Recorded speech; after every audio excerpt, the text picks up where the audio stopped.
মাত্র গোনারই কারণ। যখন কোনো দেশ বা অঞ্চল গোনাতে ভরপুর হয়ে যায় তখনই সারা দেশ জুড়ে বালা মুসিবত নাজিল হয়।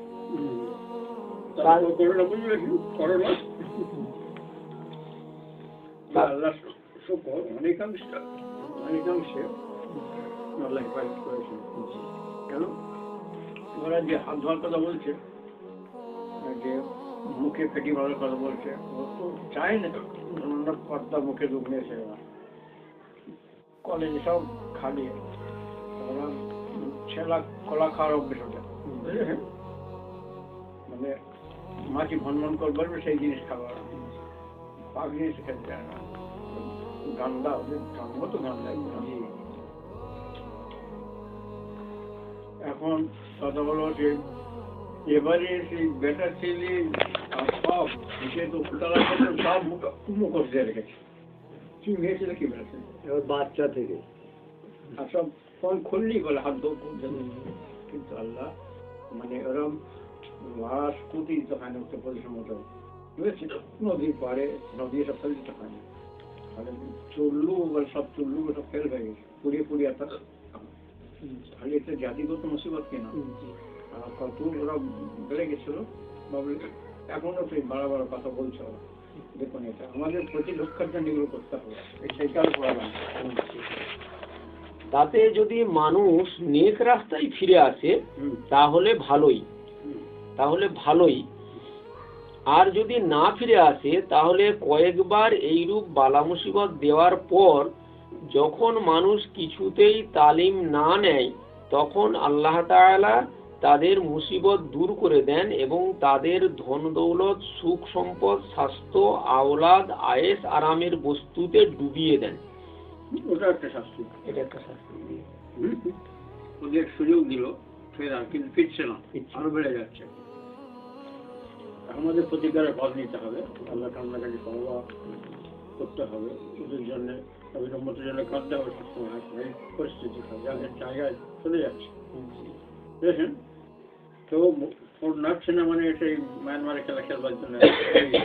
জি, সিএ কথাটা একটা পেপারে আবার মানে একটা ইঙ্গিত দিচ্ছে যে পাঞ্জাবের এটা সিএ করলে ওখানে ওরা বিজেপি জিতবে।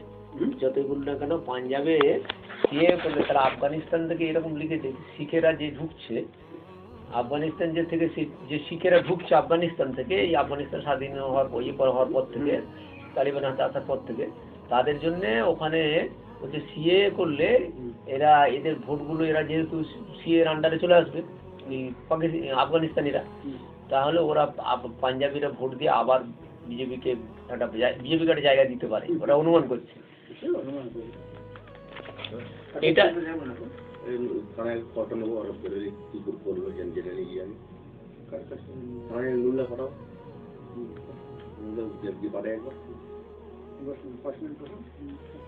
এটা হলো ইস্তেদরাজ, ঢিল দেওয়া। জি, মানে মাছের বঁড়শি গেঁথে খেলা।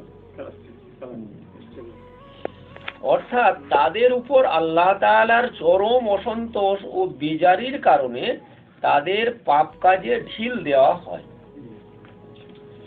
এটা যে ধ্বংসের পূর্ব লক্ষণ তা তারা বুঝে উঠতে পারে না, তারা মনে করে এটা প্রাকৃতিক নীতি। আমাদের খুব আছে, খুব অনেক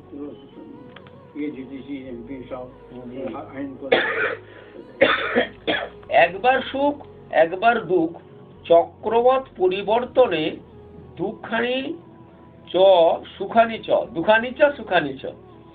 তারপর আল্লাহ তাআলা তাদের আর পূর্ব সাবধানতা বা ওয়ার্নিং না দিয়েই হঠাৎ একদিন তাদের উপরে গজব নাজিল করে সব ধ্বংস করে দেন। এইভাবে আল্লাহ শুকর এই চরম গজবের থেকে অনেক কিছু পেয়েছে। আল্লাহ ব্যবস্থা করেছেন নবীর দ্বারা, কুল্লি করা, হাত মুখ ধোয়া, ওই ব্যবস্থা করেছেন, সেইটা পালন করেছে, তার জন্যই অনেক আল্লাহ করেছেন। লকডাউনের সময় শুরু হুজুর মসজিদ একবার পুরো ভরে যেত।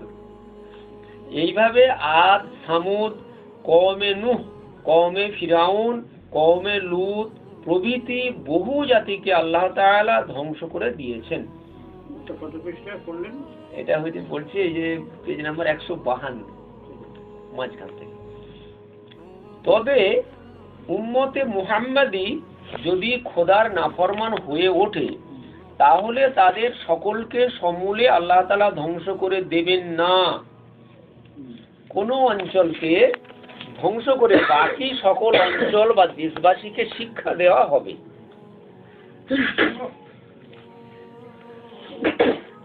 তাই আমরা দেখতে পাচ্ছি কোথাও সাম্প্রদায়িক হাঙ্গামাতে ধ্বংস হচ্ছে, কোথাও ঝড় বৃষ্টিতে, কোথাও কলেরা বসন্তে ইত্যাদি ইত্যাদি। কিন্তু আমরা এসব ঘটনা চাক্ষুষ দেখেও এখনো সাবধান হচ্ছি না, খুবই পরিতাপের বিষয়। হযরত রাসূলুল্লাহ সাল্লাল্লাহু আলাইহি ওয়াসাল্লাম বলেছেন, যখন কোনো কওমের মধ্যে বালা মুসিবত বা গজব নাজিল হয় তখনই সেই কওমের মধ্যে যদি কোনো দিনদার ও পরহেজগার লোক থাকেন তাকেও সেই মুসিবতে পতিত হতে হবে। মিসকাত। একটা প্রবাদ আছে, শহরে আগুন লাগলে পীরের ঘর রক্ষা হয় না। এ প্রবাদ হাদিস সম্মত। তাই দেখা যায় কোন অঞ্চলে গজব নাজিল হলে এমনকি মাসুম নাবালক শিশুগুলি ও অবলা পশু পক্ষীগুলিও ক্ষতিগ্রস্ত হয়। তবে হ্যাঁ, উক্ত মুসিবত মুমিনের জন্য রহমত আর মুনাফিক ও মুশরিকদের জন্য গজব। ওই মুসিবতে মুনাফিক মুশরিকগণ যদি মরে তারা চিরকালের জন্য জাহান্নামী হবে, আর মুমিন মুত্তাকিরা যদি মরেন তাহলে তাদের কোনো গুনাহ থাকলে মাফ হয়ে যায় এবং ওই মুসিবতে তাদের ঈমান, তাওয়াক্কুল, রিজা, তাসলিম, সবর প্রভৃতির পরীক্ষা হয়ে খোদার কাছে তাদের দরজা বা মর্যাদা বৃদ্ধি প্রাপ্ত হবে। আলহামদুলিল্লাহ। বদর, ওহুদ প্রভৃতি যুদ্ধে ধর্মদ্রোহীরাও মরেছিল, মুমিন মুসলমানগণও মরেছিলেন, কিন্তু ধর্মদ্রোহীরা যে সে যুদ্ধে মরে জাহান্নামী হলো, মুমিনগণ সেই যুদ্ধে মরে শহীদের দরজা লাভ করে চিরকাল অমর হয়ে রইলেন। কুরআন হাদিস তার সাক্ষ্য দিচ্ছে। একই জিনিস কারুর জন্য রহমত, কারুর জন্য গজব হওয়াটা কোনো অদ্ভুত বিষয় নয়, এটা প্রাকৃতিক বা খোদাই নীতি। তুত গাছের পাতা গরু ছাগলও খায়, হরিণও খায়, মৌমাছিও খায়। তবে গরু ছাগলের পেটে ওই তুত পাতা গোবরে পরিণত হয়, হরিণের পেটে অতি সুগন্ধি বস্তু মেস্ক বা মৃগনাভি তৈয়ারি হয়, এবং মৌমাছির মধ্যে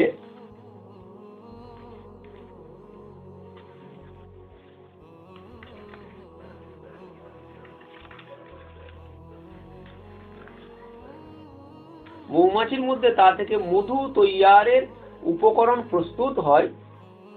যে আল্লাহ একই বস্তু থেকে এইভাবে বিভিন্ন জিনিস পয়দা করে থাকেন, তিনি একই বালা থেকে বিভিন্ন উদ্দেশ্য হাসিল করে নেন।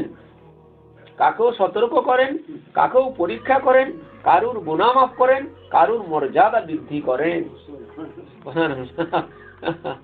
আল্লাহ।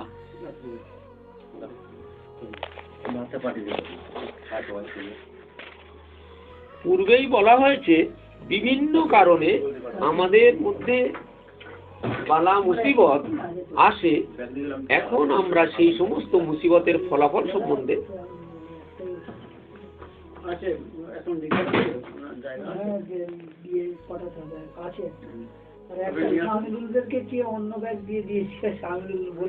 রাসূল করিম সাল্লাল্লাহু আলাইহি ওয়াসাল্লাম বলেন, আল্লাহ তাআলা যে মানুষের মঙ্গল করতে চান তাকে তিনি মুসিবতের মধ্যে পতিত করেন। বুখারী শরীফ। কারণ আল্লাহ তাআলা যাকে প্রকৃত ও খাঁটি মুমিন ও মুসলিম বানাতে চান তাকে তিনি বিভিন্ন মুসিবতের মধ্যে পতিত করে থাকেন। ডাক্তার রোগীকে তিতো ও কটু ওষুধ খাওয়ান, অপারেশন করেন, হয়তো কোনো অঙ্গ কেটে একেবারে বাদ দিয়ে দেন, ভাত, মাছ, মাংস, পোলাও, কোরমা, কোপ্তা, কাবাব প্রভৃতি খেতে দেন না, তাতে রোগীর খুবই অসুবিধা হতে থাকে। কিন্তু রোগীর ভবিষ্যৎ যাতে ভালো হয় তার জন্যই ডাক্তার এইরূপ করে থাকেন। পিতামাতা ছেলেকে অন্যায় করতে দেখে ভয়ানক সাজা দিয়ে থাকেন, হামেশা ছেলের পিছে পাহারা রাখেন, পড়াশোনাতে আদৌ ফাঁকি দিতে দেন না, পড়াশোনায় অবহেলা, গাফলত ও অলসতা করতে দেখলে তাকে খুবই প্রহার করে থাকেন, আমোদ আহ্লাদের গল্প গুজবে সময় নষ্ট করতে দেন না, পুরা আজাদিও দেন না। ছেলে অনেক কিছু আইন কানুনের মধ্যে বাঁধা থাকে বলে তার যথেষ্টই কষ্ট হতে থাকে। তাই বলে কি পিতামাতা ছেলের নোকসানের জন্য এরকম করে থাকেন? যুক্তির উপরে একদম পুরো দাঁড়িয়ে আছে। ছেলেরা তো সবসময় আরাম খোঁজে, পড়তে চায় না, তকলিফ করতে চায় না, বদমাইশি করতে চায়, মেহনত চায় না, আরাম চায়, আয়েস চায়। ছেলে তো বোঝে না যে এইভাবে আরাম আসে সময় কাটালে আর ভবিষ্যৎ জিন্দেগি দুঃখ কষ্ট ভরা হবে। অতএব আল্লাহ তাআলা যে আমাদেরকে দুঃখ কষ্ট, রোগ শোক, আপদ বিপদে পতিত করেন তা আমাদের মঙ্গলের জন্যই করে থাকেন। আমাদের এই দুনিয়াবি জিন্দেগিতে দুঃখ কষ্ট হলেও আখেরাতে আমাদের চিরস্থায়ী জিন্দেগি সুখময় ও আরামদায়ক হবে।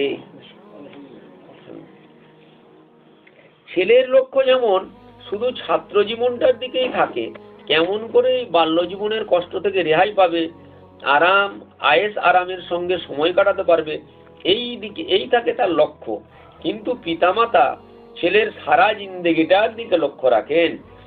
সেইরূপ আমরা কেবল এই দুনিয়াবি জিন্দেগিটার দিকে খেয়াল রাখি, কেমন করে দুনিয়াতে আরাম পাবো, তকলিফ ও মেহনত করতে হবে না। কিন্তু আল্লাহ পাক আমাদের সারা জিন্দেগিটার দিকে খেয়াল রাখেন যে আমরা দুনিয়ার পর কেমন করে আখেরাতের চিরস্থায়ী জিন্দেগিতে সুখ শান্তি পাবো, সেখানকার দুঃখ কষ্ট থেকে কেমন করে খালাস পাবো। আল্লাহ বলা নিষ্প্রয়োজন যে অনেকে মনে করেন মরণ হলেই মানুষের জিন্দেগি খতম হয়ে গেল। এটা মস্ত বড় ভুল ধারণা। কারণ দুনিয়ার জিন্দেগি আমাদের পরিপূর্ণ জিন্দেগির শুরু মাত্র। পূর্বেই বলা হয়েছে মৃত্যুর পর আমাদের যে জিন্দেগি আসবে সেই আখেরাতের জিন্দেগির শেষ নেই ও বিরাম নেই। মানুষের জীবন কখনো খতম হবে না, সেটা অনন্তকালের জীবন। দেখুন দুনিয়াতে যা কিছু আছে সবই দুই বিপরীত অবস্থার মিলনে পূর্ণ হয়েছে। দিন ও রাত মিলে একটি পুরো দিন হয়, শুক্লপক্ষ ও কৃষ্ণপক্ষ বা পূর্ণিমা ও অমাবস্যা মিলে তবে একটি মাস হয়, আলো আঁধারে মিলে সময় পূর্ণ হয়। অতএব ইনসানি জিন্দেগিও সুখ দুঃখে মিলে পুরা হয়েছে। বিশ্বকবি আল্লামা ইকবাল বলেন, এক ভি পত্তি अगर कम हो तो ओह गुल ही नहीं, जो खेजाना दीदा हो बुलबुल ও বুলবুল হি নাহি। অর্থাৎ যদি কোনো ফুলের মধ্যে একটি পাপড়ি কম থাকে তাহলে তাকে ফুল বলা যায় না, আর যদি কোনো বুলবুল বাগানের মধ্যে ফল ফুল পাতা ঝরার মৌসুম না দেখে তাহলে তাকে বুলবুল বলা চলে না। তদ্রূপ যদি কোনো মানুষ দুঃখ কষ্ট ভোগ না করে, কেবল আরামেই জীবন কাটায়, তাহলে তাকে মানুষই বলা যায় না। আল্লাহু আকবার। বিশ্বকবি আল্লামা ইকবাল তাত্ত্বিক মানুষ।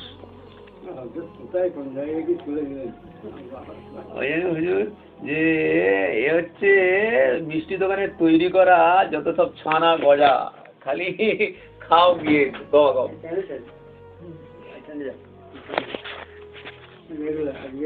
লোক নেই, কিন্তু আল্লাহ সব জিকিরও পরিপূর্ণ হলো, দোয়াও হলো, তালিমও হলো, চা খাওয়া হলো, আর এগুলো হচ্ছে অল্প লোক। আজকে হুজুর এই যে জায়গাটা আপনি খুলে দিয়েছেন, আমাদের পুরো জিন্দেগিটা এর মধ্যে রয়ে গেছে। আর আমাদের আরো নতুন আমাদের যে কিভাবে চলতে হবে, কি করতে হবে, আমাদের করণীয় কি, এই কথাটার মধ্যেই সবকিছু চলে এসেছে। তাই একদিন কোনো মানুষ বলেছিল, ইয়া রাসূলুল্লাহ, আমি জিন্দেগিতে অসুখ কাকে বলে তা জানি না। তখন রাসূলুল্লাহ সাল্লাল্লাহু আলাইহি ওয়াসাল্লাম বললেন, কুম আন্না ফালাস্তা মিন্না, অর্থাৎ তুমি আমাদের এখান থেকে উঠে চলে যাও, কারণ তুমি আমাদের দলভুক্ত নও। দুঃখ কষ্টে না ভুগলে মানুষ কখনো খাঁটি হতে পারে না। যেমন সোনা না পোড়ালে খাঁটি হতে পারে না, চেরাগে আগুন না দিলে রোশনি বেরোয় না, ধূপবাতিতে আগুন দিয়ে না জ্বালালে খুশবু বের হয় না, তেমনি মানুষকে দুঃখ কষ্ট না দিলে সে কখনো খাঁটি হতে পারে না, তার অন্তর পাক পবিত্র, রৌশন উজালা হয় না। তাই কবি কি সুন্দরী না গেয়েছেন, এই করেছো ভালো নিঠুর এই করেছো ভালো, এমনি করে হৃদয়ে মোর তীব্র দহন জালো, আমার এদুপ না পোড়ালে গন্ধ কিছুই নাহি ঢালে, আমার এদীপ না জ্বালালে দেয় না কিছুই আলো। কেউ কেউ বলে থাকে এতদিন নামাজ রোজা করতাম না, হালাল হারামের তারতম্য করতাম না, জিনা শরাব জুয়াতে ডুবেছিলাম, অথচ বেশ আরামেই দিন কাটাচ্ছিলাম, অসুখ বিসুখ ছিল না, অভাব অনটন ছিল না, বালা মুসিবত ছিল না। কিন্তু যে সময় থেকে আল্লাহর দিকে রুজু হলাম সেই থেকে বালা মুসিবত রোগ শোক লেগেই আছে, বিবি মারা গেল, চাকরিটাও গেল, ইত্যাদি ইত্যাদি। তাহলে আর আল্লাহ আল্লাহ করে লাভ কি? আল্লাহ আল্লাহ না করে বেশ ভালোই ছিলুম। এক্ষেত্রে আমাদের বক্তব্য হলো, মনে করুন আপনি পরিষ্কার পরিচ্ছন্ন কাপড় চোপড় পরে বাড়িতে এলেন, আপনাকে দেখে আপনার ছোট্ট শিশু সন্তান ধুলা বালি মাখা শরীর নিয়ে আপনার কোলে চড়তে চাইলো। এখন বলুন তো, আপনি কি তাকে সেই অবস্থায় কোলে নেবেন না, বরং তাকে ধুইয়ে মুছিয়ে সাফ করে কোলে নেবেন? সেইরূপ যখন আপনি আল্লাহ পাকের রহমতের কোলে চড়তে চেয়েছেন, তখন আল্লাহ পাক বান্দার অন্তরের কালিমা, দিলের মরিচা ময়লা সাফ করে তবেই তো তাকে রহমতের কোলে আশ্রয় দেবেন। সোনাকে যেমন পুড়িয়ে খাদ বের করতে হয়, তেমনি মানুষের হৃদয়কে জ্বালিয়ে তার ময়লা সাফ করতে হয়। আপনার বিবি যদি নাপাক বদবুদার অবস্থায় আপনার কাছে আসতে চায়, তাকে আপনি কাছে ঘেঁষতে দেন না, আর আপনি আল্লাহ পাকের আশেক হয়ে মাসুকে কুদ্দুস, মাসুকে আলা আল্লাহ পাকের নৈকট্য হাসিলের জন্য নাপাক মলিন কলুষিত পাপ পঙ্কিলে নিমগ্ন হৃদয় নিয়ে এগুতে চাচ্ছেন, এ কি সম্ভব? কখনোই নয়। তাই মহান আল্লাহ আপনাকে পাক সাফ করে নিতে চান। সব রহস্য খুলে দিলেন। আরেকটি কথা দেখুন, আপনার ত্যায্য পুত্র যদি শত অন্যায় ও পাপে লিপ্ত থাকে, তবুও আপনি তাকে কিছুই বলেন না, কারণ আপনি মনে করেন সে তার জীবন বরবাদি করুক আর নিজের পায়ে কুড়ালেই মারুক, তাতে আমার কিছু আসে যায় না। তার প্রতি আপনার মহব্বত না থাকার কারণেই আপনি তাকে ছেড়ে দেন।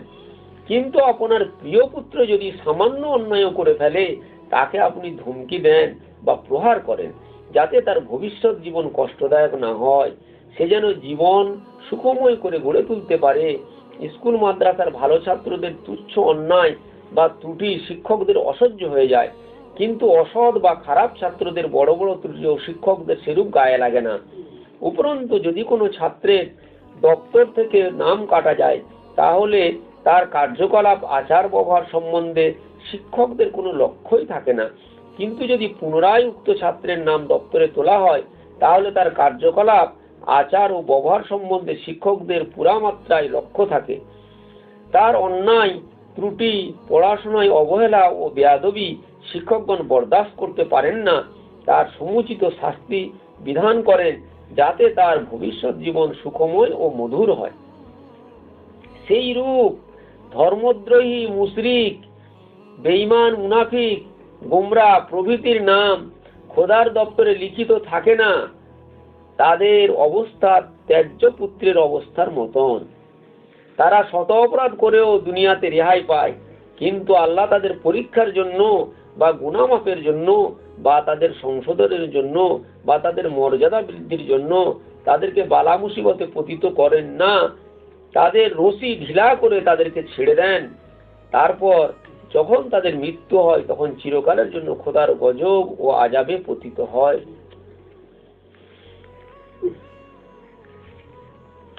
তবে হ্যাঁ, পূর্বেই আলোচনা করা হয়েছে যে প্রকৃতির নিয়ম লঙ্ঘন করলে আপনা আপনি অনিবার্যভাবে তাদের আঘাত খেতে হয়। এক্ষেত্রে মুমিন ও কাফির সমান। মানুষ যখন সমস্ত কৃতকর্ম থেকে অনুতপ্ত হয়ে তওবা করে ও আল্লাহর পথে চলতে শুরু করে, তখন আল্লাহর খাস নজর তার প্রতি থাকে। তখন তার পূর্বের গুনাহ মাফ করার জন্য বা তাকে পরীক্ষা দ্বারা খাঁটি করে নেওয়ার জন্য, তার মর্যাদা বৃদ্ধির জন্য, তার ভবিষ্যৎ অনন্তকাল স্থায়ী আখিরাতের জীবনকে সুখময় ও মধুর করে তোলার জন্য তাকে বিভিন্ন বালা মুসিবতে মুবতালা করে থাকেন। এটা সাধারণ চোখে বিপদ মনে হলেও প্রকৃতপক্ষে এটা খোদার খাস রহমত। আশেককে যখন মাসুক গালি দেয়, তাকে লাথি মারে, তখন আমরা বাহ্য দৃষ্টিতে সেটা খারাপ বলে মনে করি, কিন্তু মাসুকের লাথিতে, মাসুকের গালাগালিতে কি অপূর্ব লজ্জত, কি অবর্ণনীয় রস মাধুর্য তা আশেকই অনুভব করতে পারে। আল্লাহর একজন ওলির সর্বশরীর ক্ষতবিক্ষত হয়ে মাংস পচে গিয়েছে, আর তাতে পোকা জন্মে গিয়ে কামড়াচ্ছে। খোদার ওলি আল্লাহ আল্লাহ জিকির করছেন, আশেকে খোদা সেই কষ্টের মধ্যে কি অপূর্ব আনন্দ উপভোগ করছেন তা আমরা অনুভব করতে পারি না। একজন আল্লাহওয়ালা লোক পাতার কুড়ে ঘরে বাস করেন, নুন দিয়ে ভাত খান, তালি দেয়া কাপড় পরেন, আর তার পার্শ্ববর্তী বদকার দুনিয়াদার প্রতিবেশী গগনচুম্বী বিরাট বালাখানায় ফুলসজ্জায় শুয়ে শুয়ে পোলাও কোরমা খেয়ে দিন কাটায়, আর ভাবে তার গরিব প্রতিবেশী আল্লাহ আল্লাহ করে কি অসহ্য কষ্টে কালাতিপাত করছে, জীবনটা তার বরবাদ করছে। হায়রে নির্বোধ মানব, আল্লাহর আশেক কি অসীম শান্তিতে কেমন মধুর জীবন অতিবাহিত করছেন তা তিনিই অনুভব করতে পারছেন, আমরা তা থেকে বহু দূরে, বহু দূরে। আরেকটি সাধারণ উপমা দেখুন। একজন জ্ঞান পিপাসু ছাত্র দুনিয়ার আমোদ প্রমোদ ক্রীড়া কৌতুক ছেড়ে দিয়ে সর্বদা নির্জন কামরায় বসে রাত্রি জেগে আরাম বিলাস ত্যাগ করে পড়াশোনায় ব্যস্ত থাকে। সাধারণ ছাত্রগণ মনে করে সে খুব কষ্টেই দিনাতিপাত করছে, কিন্তু যে জ্ঞান পিপাসু সে এই কষ্ট অনুভব করে না। সেই কষ্টের মধ্যেই যে এক প্রকার মজা ও লজ্জত অনুভব করে। ঠিক সেইরূপ আল্লাহওয়ালা লোক যারা, তারা দুনিয়ার কষ্টকে কষ্ট মনে করেন না, বরং তাতেই তারা এক বিশেষ মজা উপভোগ করে থাকেন। হযরত রাসূল করিম সাল্লাল্লাহু আলাইহি ওয়াসাল্লাম বলেন, যখন কোনো মুসলমান দুঃখ কষ্ট রোগ শোকের মধ্যে পতিত হয়, তখন আল্লাহ তার ওই সমস্ত পেরেশানিকে তার সগীরা গুনার কাফারা হিসাবে গ্রহণ করেন। এমনকি যদি কারুর পায়ে কাঁটা ফুটে যায়, সেই অনুপাতেও তার কিছু গুনাহ মাফ হয়ে যায়। বুখারী ও মুসলিম।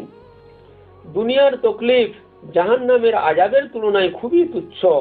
আল্লাহ যদি আমাদের গুনাহ দুনিয়ার তুচ্ছ তকলিফ ও পেরেশানির বদলে মাফ করে জাহান্নামের আগুন থেকে রেহাই দেন, তো এর চেয়ে সৌভাগ্য আর কি হতে পারে। দুনিয়ার তুচ্ছ ক্লেশের বিনিময়ে যদি আখিরাতের ময়দানে বেইজ্জত হওয়া থেকে রেহাই পাওয়া যায় এবং দোজখের অসহ্য সাজা ও আযাব থেকে রেহাই পাওয়া যায়, তাহলে দুনিয়ার ওই ক্লেশকে খোদার রহমত ছাড়া আর কি বলা যেতে পারে। রাসূলুল্লাহ সাল্লাল্লাহু আলাইহি ওয়াসাল্লাম বলেন, যখন আল্লাহ তার কোনো বান্দার মঙ্গল করতে চান, তখন তাকে তিনি দুনিয়ার মধ্যে সাজা দিয়ে থাকেন, আর যে বান্দার মঙ্গল চান না তাকে তিনি গুনার মধ্যে ছেড়ে দেন, তাকে দুনিয়াতে কোনো সাজা দেন না এবং কিয়ামতের দিনে তাকে তার গুনার পুরোপুরি ফল দান করেন। তিরমিজি। কবি বলেন, হাসবুল মুহিব্বিনা ফিদ দুনিয়া আজাবুহুম তাল্লাহি লা আজাবাতহুম বাদাহা সাকারু। আল্লাহওয়ালা দুনিয়াতে যে ক্লেশ পায় সেটাই যথেষ্ট, মরণের পর তাদের আর আযাব নেই। সুবহানাল্লাহ। হযরত রাসূলুল্লাহ সাল্লাল্লাহু আলাইহি ওয়াসাল্লামকে জিজ্ঞাসা করা হয়েছিল, সবচেয়ে বেশি বালা মুসিবত কাদের উপর আসে? তিনি তার জবাবে বলেন, নবীগণের উপর। তারপর নবীদের চেয়ে যারা মর্যাদায় কম, তাদের উপর নবীদের চেয়ে কিছু কম মুসিবত আসে। মোটের পর লোক আপন পরহেজগারির অনুপাতে মুসিবতের মধ্যে পতিত হয়। যে দিনদারির দিক দিয়ে যত মজবুত, তার উপর তত বেশি বালা মুসিবত ও দুঃখ কষ্ট আসে, এবং যে দিনদারিতে যত গাফেল ও অলস তার উপর বালা মুসিবত তত কম আসে। তিরমিজি, ইবনে মাজা ও দারিমি। রাসূলুল্লাহ সাল্লাল্লাহু আলাইহি সাল্লাম বলেন, যখন কোনো মুমিন বান্দা পীড়িত হয় তারপর খোদা তাকে সেই পীড়া থেকে শেফা দেন, তখন ওই রোগভোগ তার পূর্ববর্তী গুনার কাফফারা হয়ে যায়, এবং সে এখান থেকে নসিহত কবুল করে যে গুনার কারণে সে পীড়িত হয়েছিল, সুতরাং সে আর ভবিষ্যতে গুনার কাজ করার কোশিশ করবে না।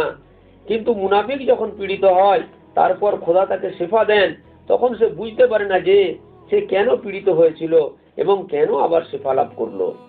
যেমন একটি উটকে তার মনিব কখনো বাঁধে আবার কখনো ছেড়ে দেয়, উটটি বুঝতে পারে না যে কেন তার মালিক তাকে বাঁধলো আর কেন তাকে ছেড়ে দিল। আবু দাউদ। রাসূলুল্লাহ সাল্লাল্লাহু আলাইহি সাল্লাম বলেন, দুনিয়াতে বালা মুসিবত ভোগ করেছে যারা দুনিয়াতে বালা মুসিবত ভোগ করেছে, কিয়ামতের দিনে যখন তাদেরকে তাদের বালা মুসিবত ভোগের সব দেওয়া হবে, তখন তারা দুনিয়াতে বালা মুসিবত যারা ভোগ করেনি বরং বেশ আরামের সহিত দিন কাটিয়েছে, তারা বালা মুসিবতের সব দেখে তাজ্জব হয়ে যাবে এবং কামনা করবে, আহা যদি দুনিয়াতে তাদের সমস্ত গায়ের চামড়া কাঁচি দ্বারা কেটে ফেলার মতো সাজা দেওয়া হতো, তাহলে তাদের কত লাভ হতো। তাহলে তারা আখেরাতে ওই বালা মুসিবতের বদলে কত সুন্দর উত্তম সব পেতে পারতো। তিরমিজি। রাসূলুল্লাহ সাল্লাল্লাহু আলাইহি ওয়াসাল্লাম বলেন, ঈমানদার মানুষ ধান প্রভৃতি নরম গাছের মতো, আর মুনাফিক শাখাওয়ালা বড় শক্ত গাছের মতো। ধান প্রভৃতি নরম গাছ যেমন সবসময় সামান্য হাওয়াতে এদিক ওদিক হেলে দুলে পড়ে, আবার হাওয়া বন্ধ হলে সোজা হয়ে খাড়া হয়ে যায়, কিন্তু মূল থেকে উপড়ে যায় না। ঈমানদার মানুষও সেইরূপ, সবসময় বালা মুসিবতে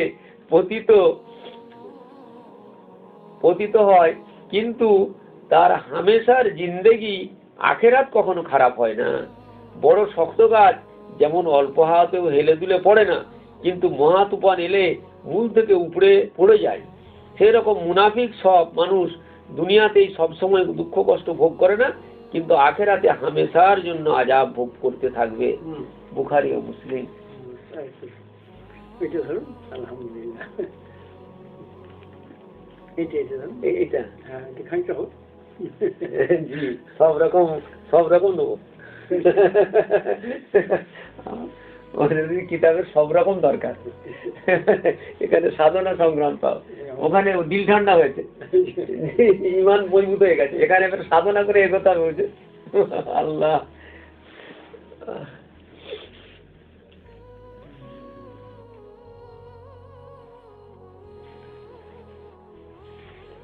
আল্লাহ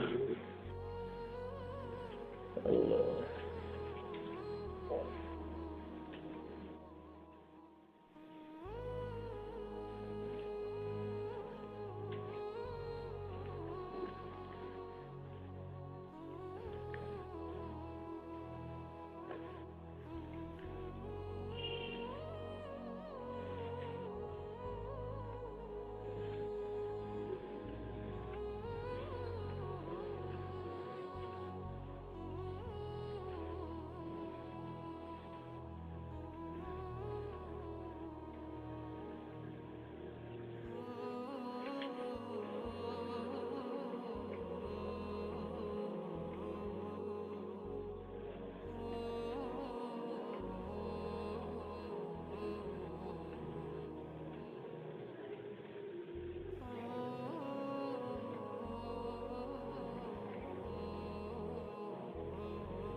মহব্বত, এটা 55 পৃষ্ঠ আমাদের ভাবত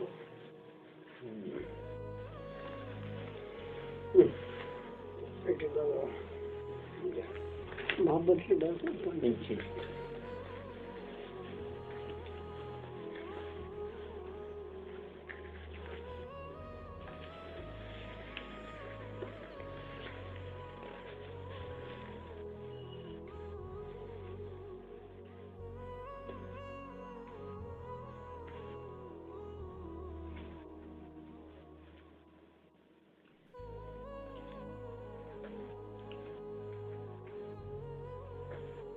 জি 55 পৃষ্ঠা।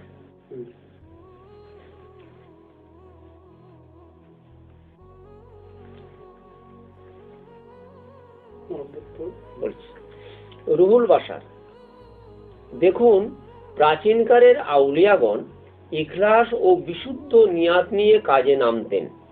মুরিদ হওয়ার পূর্বেই তারা অন্তর সংশোধন করে আসতেন, অথবা অন্তত অন্তর সংশোধনের দৃঢ় সংকল্প নিয়েও আসতেন। তাই তারা শুধু জিকিরের দ্বারাই সফলকাম হয়ে যেতেন। কিন্তু বর্তমান জামানায় অবস্থা অন্যরূপ। প্রথমত, আমাদের নিয়াত তো সাধারণত বিশুদ্ধ নয়, ইখলাসের যথেষ্ট অভাব দেখা যায়। কঠোর সাধনার ক্ষমতা নেই, অন্তরে মরিচা ময়লা ভরা, আখলাক আদৌ দুরস্ত নয়। সুতরাং এই যুগে জিকিরও করে যেতে হবে এবং তার সঙ্গে সঙ্গে অন্তর সংশোধনের ও আখলাক দুরুস্তির যে তদবির আছে সেই মতো তদবির ও সাধনাও করে যেতে হবে। কেবল একটির দ্বারা কার্যসিদ্ধি হবে না। কত গভীর কথা, মানে একদম ফর্মুলা হয়ে গেল যে বর্তমানে জামানে কিভাবে চলতে হবে তার ফর্মুলা দিয়ে দিলেন আমাদের। যাক, এবার একটি কবিতা শুনুন। কোন আরিফ কি সুন্দরী না গেয়েছেন, তা বজারুবে লা নারুবি রাহ নারু না নারসি দরসরায়ে ইল্লাল্লাহ।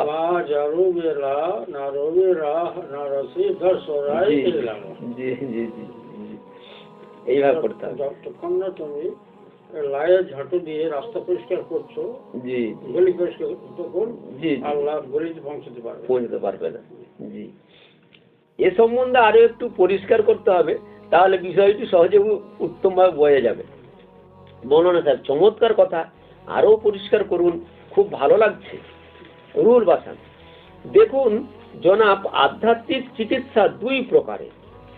একটি হচ্ছে বিশেষ চিকিৎসা, সেটা হলো প্রত্যেকটি দোষ ধরে আলাদা ও স্পেশাল চিকিৎসা। যেমন ভাবে অহংকার, হিংসা, রিয়া, লোভ প্রভৃতি দূরীকরণের ইলাজ কিভাবে প্রদত্ত আছে, কিতাবে প্রদত্ত আছে, একে তরিকে সুলুক বলে।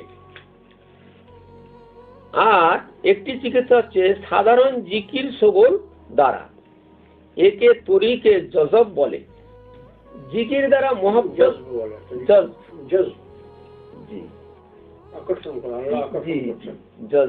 আকর্ষণ, জিকির দ্বারা মোহব্বতে ইলাহি দিলে পয়দা হয়, তার ফলে অহমিকা ও আমিত্ব নষ্ট হয়, তখনই সব দোষ ও রিপু দমন হয়ে যায়। আলহামদুলিল্লাহ, একটা লাইনই শেষ হয়েছে। হযরতের একটা লাইনেই কত কি রয়েছে লুকিয়ে। মানুষ পড়তে চায় না হুজুর বই, কিতাব দিলে খালি বলে আমি সব পড়ে এলি, আমি এই পড়ে বলে হ্যাঁ আমাকে দিয়েছিল সূরা ফাতিহার খণ্ড পড়েছি। আমি পড়েছো তো, কিচ্ছু পড়োনি, আমিও এরকম পড়েছিলাম। তা বলতে বলে হ্যাঁ তাহলে সামনে সব মিষ্টি হয়ে গেছে তো, সামনের রবিবার থেকে যাবো ইনশাল্লাহ বলেছে। বন্ধু বান্ধব বলে আমি যাচ্ছি, দেখি এদের একটু দাওয়াত দিই, যদি আল্লাহ রাজি থাকেন। তো বলতে দেখি শিক্ষিত লোক তো, দেখি রাজি হয়েছে, অনেকটা বুঝতে পেরেছে।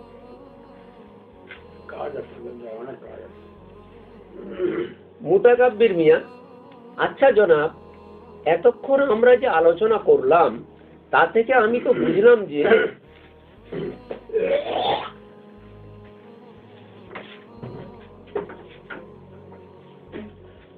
ওখানে বললেন মুতাকাব্বির মিয়া বললেন, মৌলভী সাহেব বললেন, মৌলানা সাহেব বললেন, জি ওর বাবা সাহেব বললেন, জি জি বলবেন। জি ও আচ্ছা জি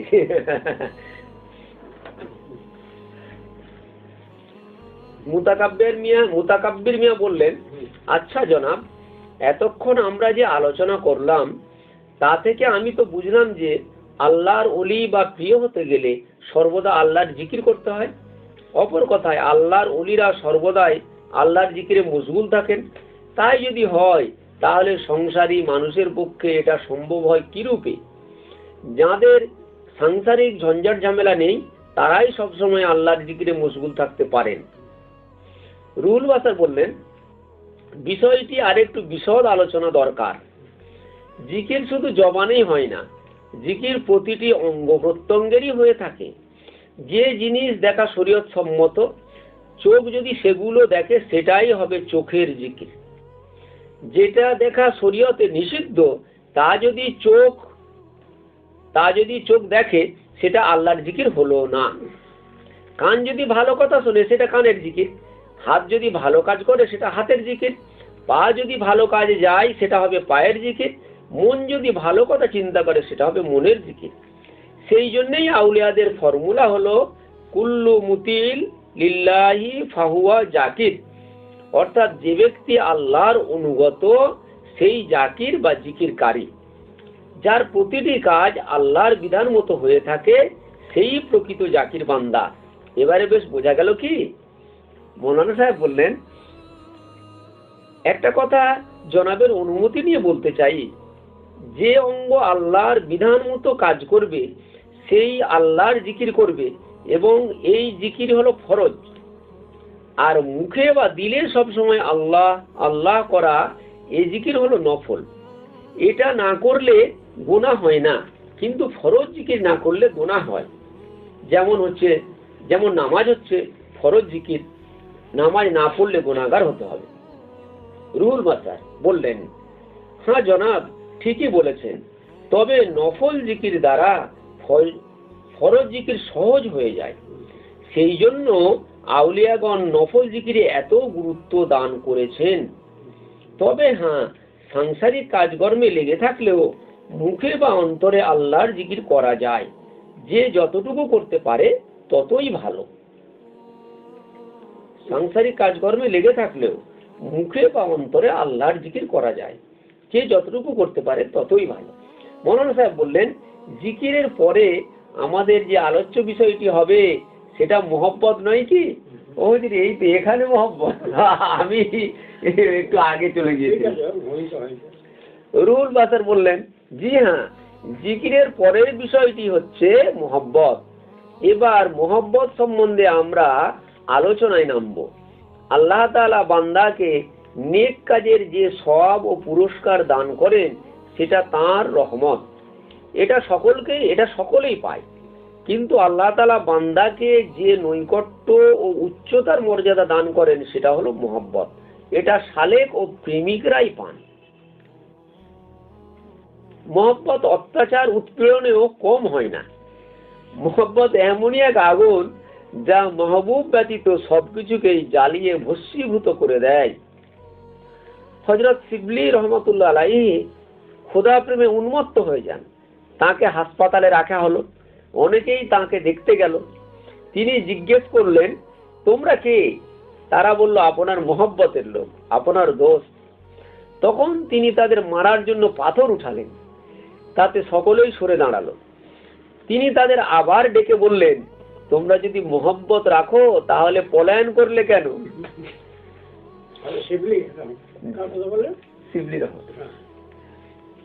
প্রেমিক কি মাহবুবের অত্যাচার ও প্রহার থেকে পলায়ন করে?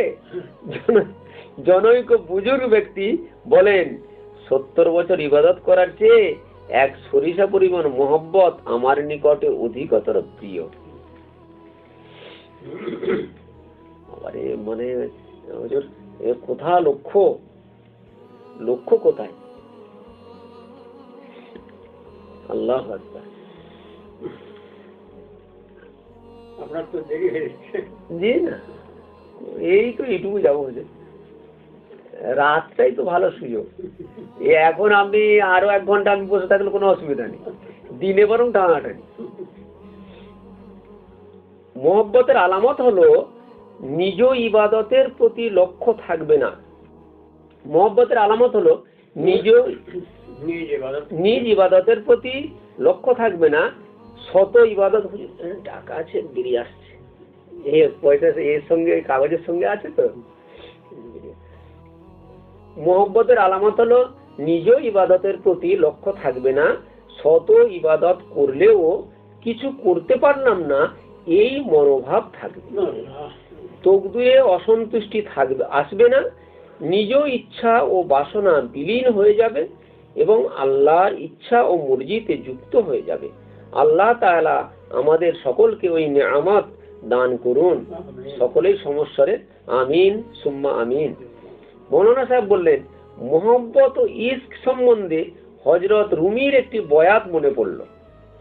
হরকেরা জামা যে ইসকে চাকসুদ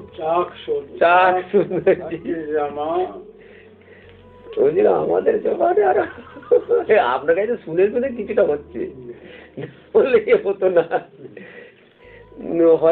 হরকেরা জামা যে ইসকে চাকসুদ ও যে হিরসে ও আইবে কুল্লি পাকসুদ। জি, অর্থাৎ হরকেরা জামা যে ইসকে চাকসুদ, হরকেরা জামা যে ইসকে চাকসুদ ও যে হিরস ও আইবে কুল্লি পাকসুদ। খোদার ইশকে যার জামা ছিন্ন হয়, সেই লোভ ও অন্যান্য দোষ থেকে সম্পূর্ণ মুক্ত ও পবিত্র হয়ে যায়। খোদার ইশকে যার জামা ছিন্ন হয়, সেই লোভ ও অন্যান্য দোষ থেকে সম্পূর্ণ মুক্ত ও পবিত্র হয়ে যায়। তাহলে বোঝা গেল আত্মার সংশোধন ও পবিত্রকরণ ইশকের দ্বারাই সম্ভবপর। আল্লাহ আজ এক ছেলে মরে গেছে, জামা ছিঁড়তে হয়, মানে ইশকে ছেলে। রুহুল বাসার বেশক, রুহুল বাসার বললেন, বেশক একেবারে খাঁটি কথা। অহমিকা দূর করতে না পারলে খোদাকে পাওয়া যায় না। আর অহমিকা দূর করার সহজতম ও নিকটতম পথই হচ্ছে ইশক ও মহব্বত পয়দা করা। সাধনা ও সংগ্রাম করে নফসকে কিছুটা দমন করা যায়, কিন্তু নফস সম্পূর্ণ দমিত হয় না যতক্ষণ না ইশক ও মহব্বতের গলিতে প্রবেশ করা যায়। মৌলানা যে বয়াত পাঠ করলেন তা থেকে এই কথাই প্রতিপন্ন হয়। ব্যাখ্যা করে দিলেন। হ্যাঁ, একটা খুব মূল্যবান কথা হচ্ছে, নফস সম্পূর্ণ দমিত হোক বা কিছুটা দমিত হোক, সেটা আমাদের দেখার দরকার নেই। কারণ আমরা দেখতে পাই উক্ত দুই অবস্থায় আমাদের কার্যোদ্ধারের জন্য যথেষ্ট। এ সম্বন্ধে হযরত মৌলানা কাসিম রাহিমাহুল্লাহ এর একটি অমূল্য উপমা মনে পড়ল। সেটা হচ্ছে, পানির স্বাভাবিক ধর্ম হচ্ছে শীতলতা। পানির মধ্যে শীতলতা সব সময় থাকবে। আপনি পানি ফুটিয়ে এতটা উত্তপ্ত করে নিলেন যে তাতে আপনার কার্যসিদ্ধ হয়ে যায়। মনে করুন চাউল ঢেলে দিলে ভাতে পরিণত হয়ে যাবে, তাহলেই আপনার কার্য সিদ্ধ হয়ে গেল। কিন্তু সেই পানি যদি উনানের মধ্যে পড়ে যায়, আগুন নিভিয়ে দেবে। কারণ পানি যতই উত্তপ্ত হোক না কেন, তার মধ্যে শীতলতা যেটা তার স্বভাব ধর্ম সব সময় মজুদ থাকে।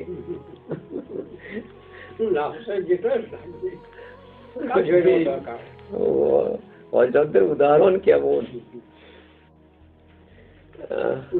তবে নফসের স্বভাব ধর্ম থাক বা না থাক, খোদার আদেশ অমান্য না করলেই হলো। এখানে ছেড়ে গেছে একটু। নফসের বেলায়ও তাই। ইশক ও মহব্বতের উত্তাপে নফসের মধ্যে এমন এক ধর্ম পয়দা হয় যে তখন সে খোদার মর্জির খেলাফ কোনো কাজই করে না। এইখানে শুধরে গেল। তাই বলে কি তার মধ্যে খোদা বিরোধিতার কোনো প্রবৃত্তি বা প্রবণতা থাকে না, যে পানি কিনে আগুন নেভাবে না, পানির ধর্ম আগুন নেভানো, তা নয়। নফসের স্বভাব ধর্ম মজুদ থাকে, তবে নফসের স্বভাব ধর্ম থাক বা না থাক, খোদার আদেশ অমান্য না করলেই হলো। মৌলানা সাহেব বললেন, মারহাবা, জাযাকাল্লাহ, এত সুন্দর উপমা জীবনে শুনিনে বা কোনো কিতাবেও দেখিনে, বড়ই চিত্তাকর্ষক উপমা। মৌলভী সাহেব বললেন, আচ্ছা হযরত, ইশকে ইলাহি দিলের মধ্যে পয়দা হয় কিভাবে? মুতাকাব্বির মিয়া বললেন, উনি তো পূর্বেই বলেছেন খোদার জিকির করলেই মোহাব্বত পয়দা হয়। রুহুল বাসার বললেন, ইশক পয়দা করার সর্বোত্তম উপায় হলো খোদার আশেকের সংসর্গে থাকা। ওখান থেকে তো আসবে। সোহবত থেকে মোহাব্বত পয়দা হয়, আল্লাহর জিকির করলেও মোহাব্বত পয়দা হয়, আবার মোহাব্বতের বিষয়ে আলোচনা করলেও মোহাব্বত পয়দা হয়। তবে সোহবত হচ্ছে সবচেয়ে শ্রেষ্ঠ পন্থা। আরেকটি অমূল্য কথা, মানুষের ভিতরে পিপাসা থাকলে তার দ্বারা কিছু পথ অতিক্রম করা যায়, তবে যখন ইশক পয়দা হবে তখনই মানুষ গন্তব্যস্থলে পৌঁছে যাবে। সাধনার দ্বারা গন্তব্যস্থলে পৌঁছানো যায় না, যদিও কখনো কখনো কেউ পৌঁছায়, তাতে বহু সময় লাগে। কাজেই সহজতম ও নিকটতম পথ হচ্ছে ইশক ও মোহাব্বত, অর্থাৎ সোহবত আহলুল্লাহ। মৌলভী সাহেব বললেন, আচ্ছা জনাব, আমরা তো জানি সাধনার দ্বারাই জগতে মানুষ ওলি আফদাল হয়েছেন, নফসকে বশীভূত করেছেন, তাহলে সাধনার কোনো মূল্য নেই কি? রুহুল বাসার বললেন, মানুষ যতই সাধনা করুন না কেন, যদি মোহাম্মত পয়দা না করা হয় তাহলে সাধকের ইসলাহ বা সংশোধন কোনোদিনই হবে না। যদি কোনো বৃক্ষকে আপনি ভস্মীভূত করতে চান তাহলে একটু পানি খেয়ে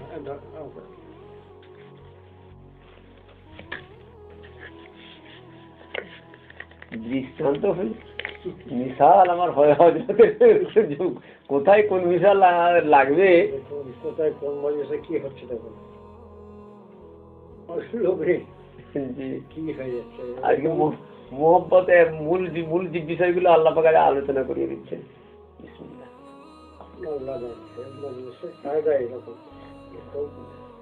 বেশি হলে যে হবে তা নয়, কম হলে যে হবে না তা নয়,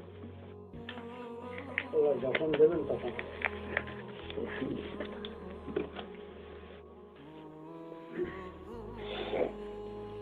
মৌলভী সাহেব, আচ্ছা জনাব, আমরা তো জানি সাধনার দ্বারাই জগতে মানুষ ওলি আফদাল হয়েছেন, নফসকে বশীভূত করেছেন, তাহলে সাধনার কোনো মূল্য নেই কি? রুহুল বাসার বললেন, মানুষ যতই সাধনা করুন না কেন, যদি মোহাব্বত পয়দা না করা হয় তাহলে সাধকের ইসলাহ বা সংশোধন কোনোদিনই হবে না। যদি কোনো বৃক্ষকে আপনি ভস্মীভূত করতে চান তাহলে শত কুড়ালি কাটারির ঘা মারলেও বৃক্ষ ছাই হবে না, কিন্তু যখন আপনি দিয়াশলাইয়ের একটি কাঠি জ্বালিয়ে দেবেন, বৃক্ষ পুড়ে ছাই হয়ে যাবে। শুধু সাধনা দ্বারা খোদার কসম নফস কোনোদিন মরবে না। আপনি যদি একটি করে রোগ ধরে তার চিকিৎসা করার চেষ্টা করেন তাহলে সময় এত অধিক লাগবে যে হয়তো নূহ নবীর মতো সুদীর্ঘ জীবন লাভ করলেও সম্ভব হবে না। কিন্তু যদি ইশক পয়দা করা হয় তাহলে 1 মিনিটেই আপনি কামিয়াব হয়ে যাবেন। সুবহানাল্লাহ।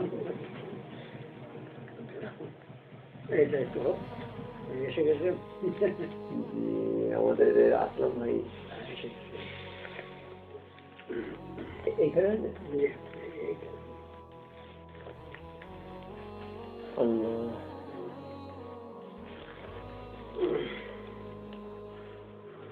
তালিমের মজলিসে তোমরা প্রিয়জনদের সম্বোধন করে যা কিছু শুনবে সব লিখে রাখবে। লিখে রাখলে প্রয়োজনে নিজে পড়তে পারবে, অপরেও পড়ার সুযোগ পাবে। ওই লেখা পড়ে অপরে হয়তো আরো বেশি উপকৃত হবে। হযরত রাসূলুল্লাহ সাল্লাল্লাহু আলাইহি সাল্লাম 1400 বছর আগে সংরক্ষণের বিধান দিয়েছেন। লিখে রাখলে সংরক্ষিত থাকবে। সংরক্ষণের গুরুত্ব অপরিসীম। এক জায়গায় বসে একাধিক লোক লিখলে কার কি বাদ গেল পরস্পর সংশোধন করে নিতে পারবে। এখানে একটা সুন্দর কথা। একটা খুব মূল্যবান কথা যেটা আজকেই বলছিলাম, দুটো জিনিস বুঝবার মতো আছে, একটি তাসরিহি ও অপরটি তাকবিনী। তাসরিহি বা শরীয়তগত আইন, যা মানতে মানুষ বাধ্য, লঙ্ঘন করলে জবাবদিহি করতে হবে। কিন্তু দ্বিতীয়টি অর্থাৎ তাকবিনী বা সৃষ্টিগত আইন, এটা উচ্চ স্তরের লোকদের বোঝার বস্তু। এটা সাধারণ মানুষের জন্য নয়।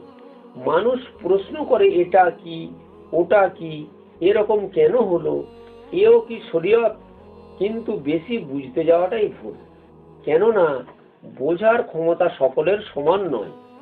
এখানে বিভিন্ন শ্রেণীর ছাত্র আছে, সবাই একই ক্লাসের ছাত্র নয়, সবার মেরিট বা বুদ্ধি সমান নয়। পৃথিবীতে বহু বৈজ্ঞানিক আছেন, কিন্তু আইনস্টাইন একজনই।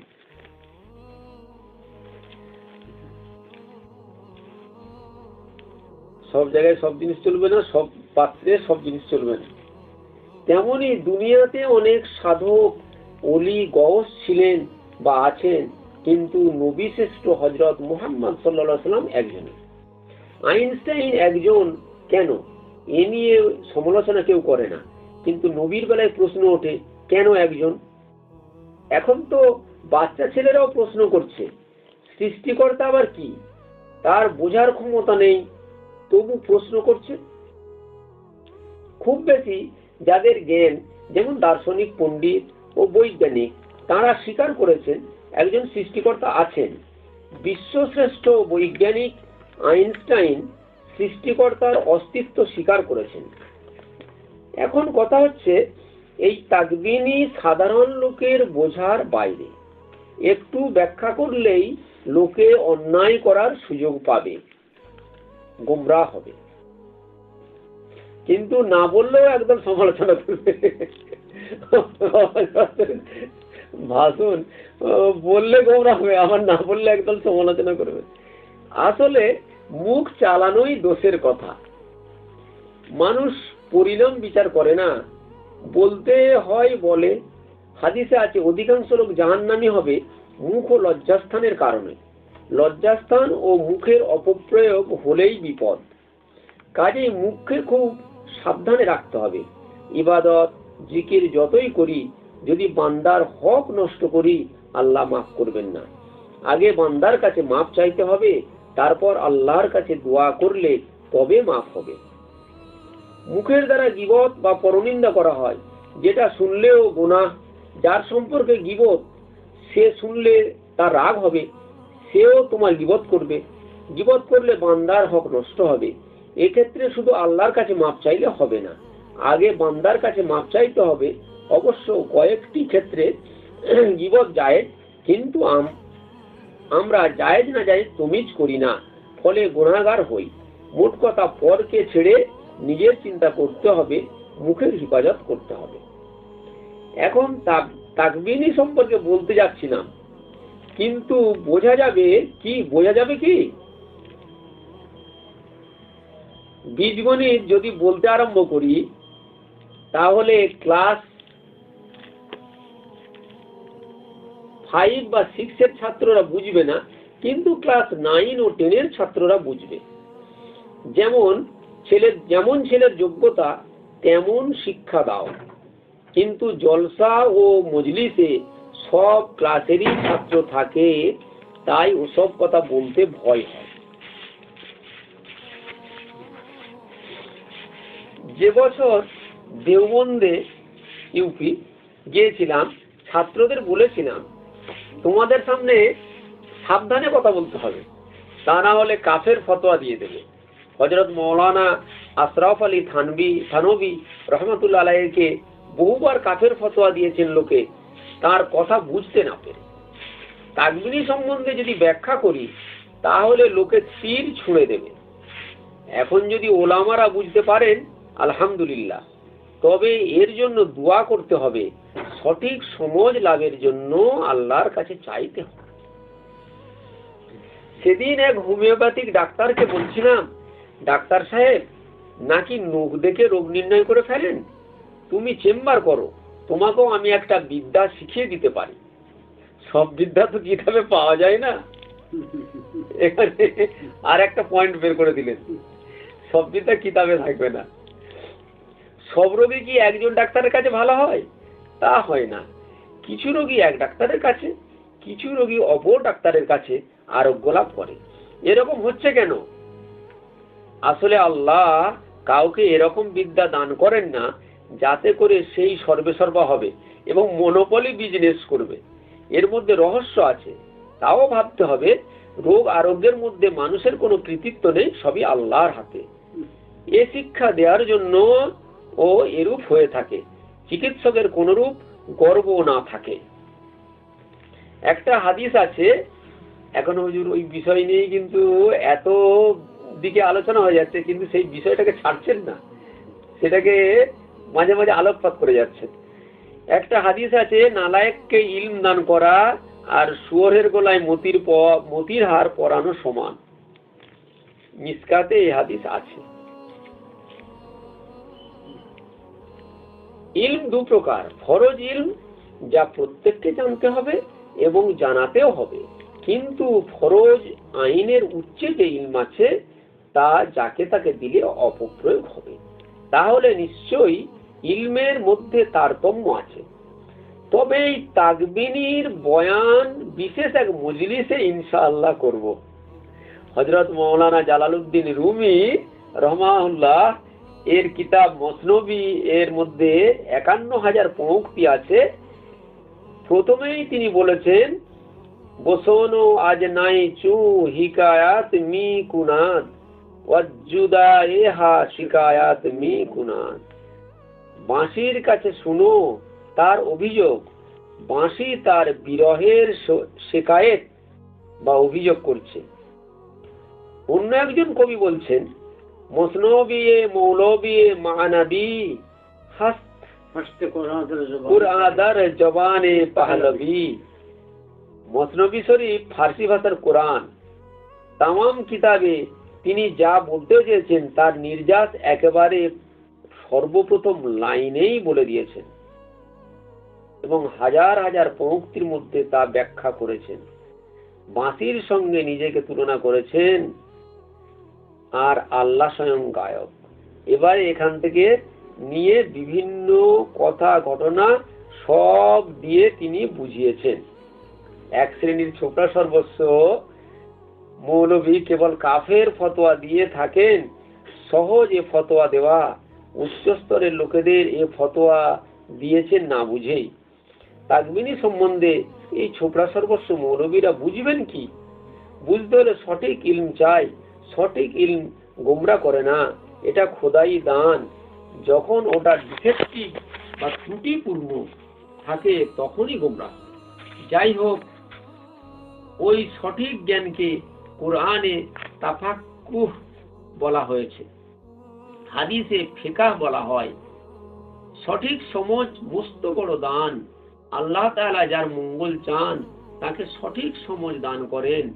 যিনি ওই খোদাই নেয়ামত পান তিনি আল্লাহর প্রিয় বান্দা।